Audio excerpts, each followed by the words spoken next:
Mumbai bomb పేలుళ్ల వ్యవహారంలో కీలకమైనటువంటి మలుపు అని చెప్పాలి. ఎందుకంటే ఎవరైతే తహవూర్ రాణా గతంలో కెనడాలో ఉన్నటువంటి పాకిస్తానీ జాతీయుడైనటువంటి వ్యాపారవేత్త అలియాస్ పారిశ్రామికవేత్త, వాడు యాక్చువల్గా పాకిస్తాన్ ఐఎస్ఐ ఏజెంట్, కెనడాలో ఉన్నాడు.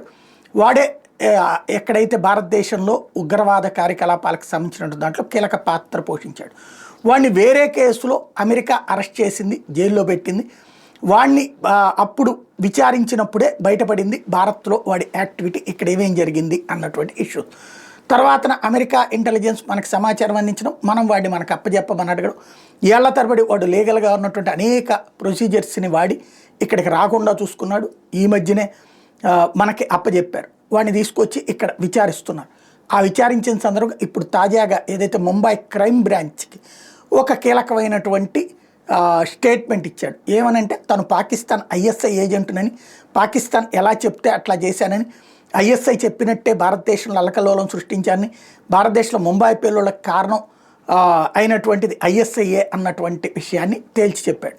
ఈ స్టేట్మెంట్తో పాకిస్తాన్ ఏమైనా అరెస్ట్ చేసేస్తామా, పాకిస్తాన్ ప్రధానమంత్రిని ఏమైనా అరెస్ట్ చేసేస్తామా, ఏమీ జరగదు.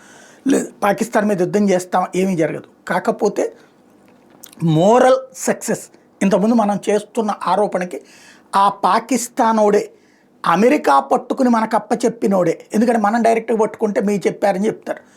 అమెరికా పట్టుకుని మనకు అప్పచెప్పినోడే అంటే పాకిస్తాన్ ప్రేమిక అయిన అమెరికా పట్టుకుని మనకు అప్పచెప్పినోడే ఈ విషయాలు వెల్లడించడం అన్నది ఇక్కడ కీ పాయింట్.